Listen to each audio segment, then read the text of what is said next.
দর্শক বন্ধুরা, আমি এখন তোমাদের একটা দৃশ্য এঁকে দেখাবো। খুবই সিম্পল দৃশ্য, যেটা সহজে সবাই আঁকতে পারবে। এই দৃশ্যে আমি প্রথমে একটা গাছের ছবি আঁকবো। এভাবে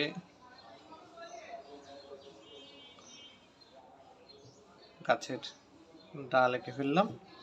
এরপরে এখান থেকে এইভাবে গাছের উপরের অংশ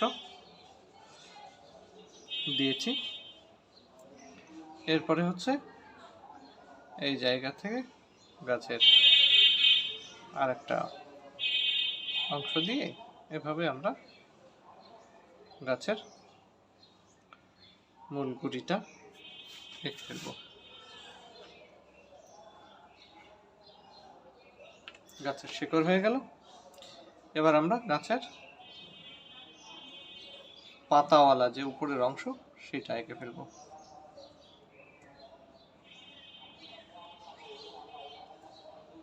এইভাবে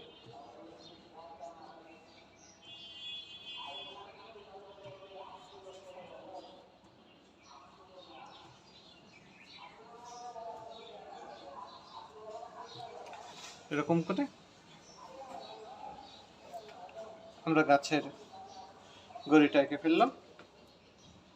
এরপরে আমরা আরেকটি গাছ আঁকবো এই পাশটায়। এটা অনেক সহজেই আঁকা যাবে।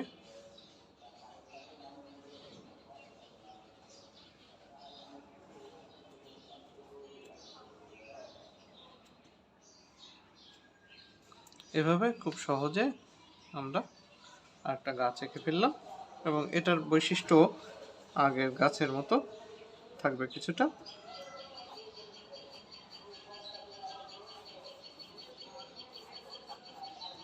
এবং এই জায়গায় আলাদা একটা অংশ আমরা করে দিলাম। হয়ে গেল মোটামুটি আমাদের দুটো গাছ আঁকা। এবার হচ্ছে আমরা সোজা একটা লাইন দেব।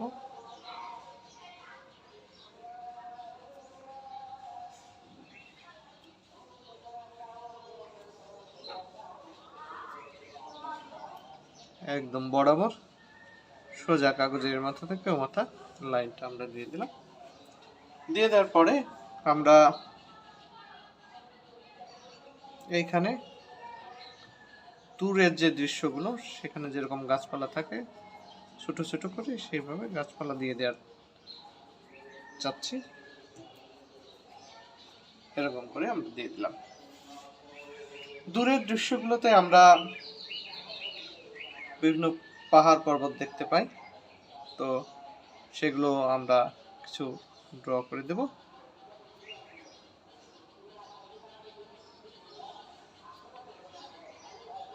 এরকম আমরা চাইলে আর দু একটি বড় পাহাড় এখানে ড্র করে দিতে পারি এরকম করে।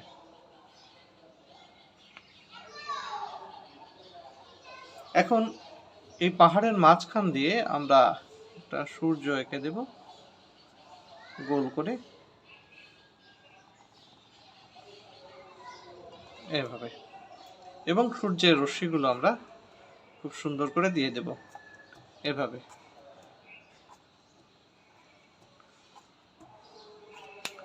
এরপরে আমরা ছোট ছোট করে কিছু দাগ এখানে দিয়ে দেব। ছোট এবং বড় রশ্মি, দুই ধরনের রশ্মি সাধারণত প্রতিফলিত হয় সূর্য থেকে। হ্যাঁ, আমাদের সূর্যটা হয়ে গেল।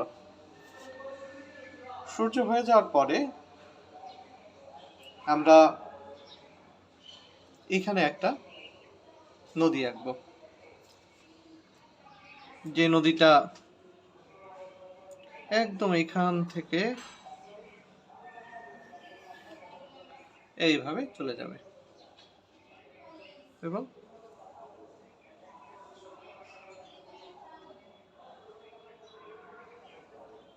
এইভাবে আমাদের নদী হয়ে গেল। এবং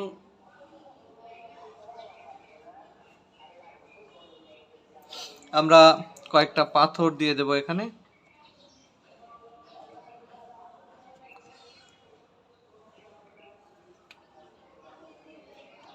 এরকম পাথর। এইখানে আমরা কিছু ঘাস এঁকে দিব।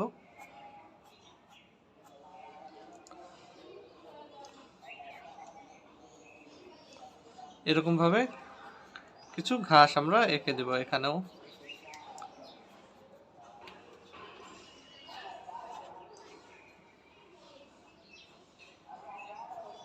এই জায়গাটায় আমরা কতগুলো দাগ দিয়ে দিলাম। এবার হচ্ছে নদীর তীরের যে অংশ, এখানে আমরা চিকন করে নদীর তীরের এই অংশটা এঁকে দিচ্ছি।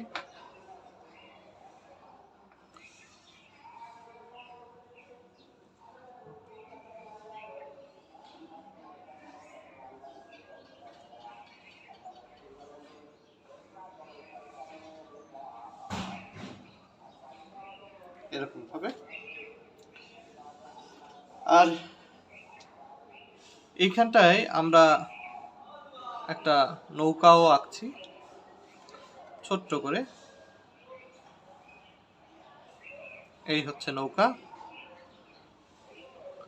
আর এই নৌকার দুই মাথা আবার আমরা একেবারে পানির সাথে দিয়ে দিলাম।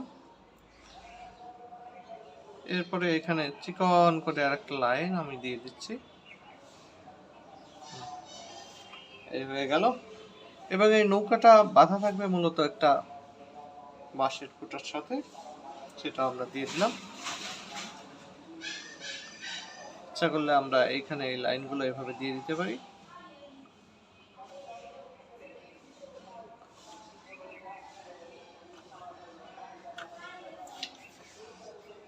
এখানে আমরা কিছু ঘাস এভাবে দিয়ে দিব। আর দৃশ্যে আমাদের এইখানে কিছু পাথর আমরা দিয়ে দিচ্ছি।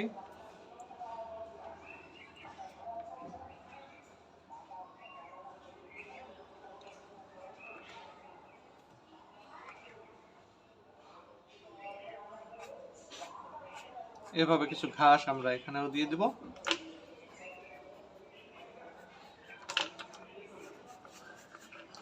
এই সমস্ত জায়গায় আমরা কিছু লাইন দিয়ে দেব। এর ভিতরেও কিছু ঘাসের অংশ দেখা যাবে।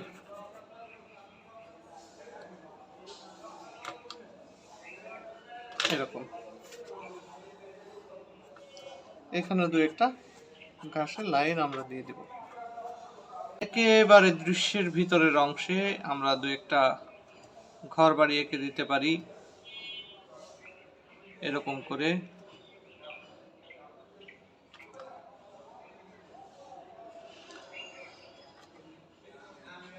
যেখানে গ্রামের কৃষানেরা বসবাস করতে পারে।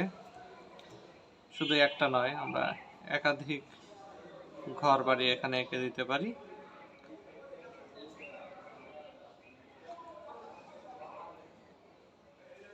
এরকম করে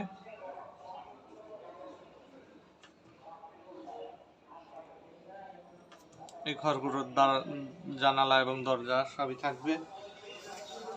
এবং এইখানে আমরা ধান ক্ষেত হিসেবে ছোট ছোট লাইন ব্যবহার করতে পারি। আমরা যে বিভিন্ন ক্ষেত দেখে থাকি সেখানে এরকম লাইন দেখা যায়, ডট ডট ডট ডট ফোঁটা দেখা যায়। এটা দিলে ধান ক্ষেত বা কোনো ফসল জমিতে আছে সেটা বোঝা যাবে। আমরা অনুরূপভাবে এই সমস্ত জমিতেও ধান বা অন্যান্য ফসল দেখাতে পারি এরকম ভাবে লাইন দিয়ে দিয়ে।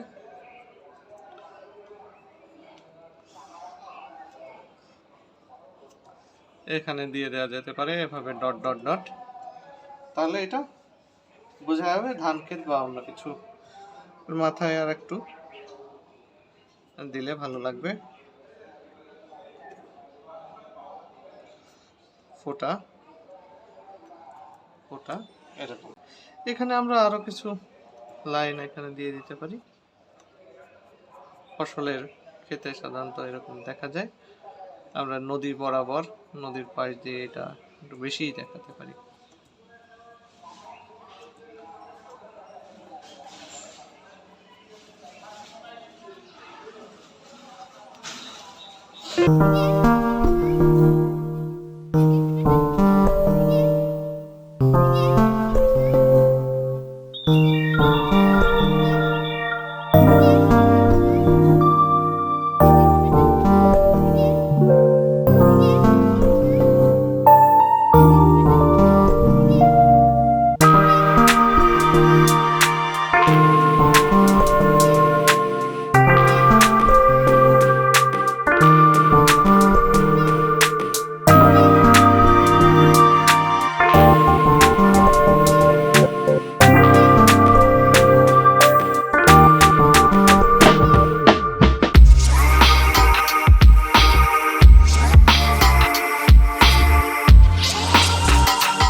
বন্ধুরা, আমার ড্রয়িং যদি তোমাদের ভালো লাগে তাহলে চ্যানেলটিকে সাবস্ক্রাইব করার অনুরোধ রইল। তাহলে আমি নতুন নতুন যে ভিডিওগুলো আপলোড করব সেটি সহজেই তোমরা পেয়ে যাবে। ভিডিওটি দেখার জন্য সবাইকে ধন্যবাদ নিয়ে বিদায় নিচ্ছি।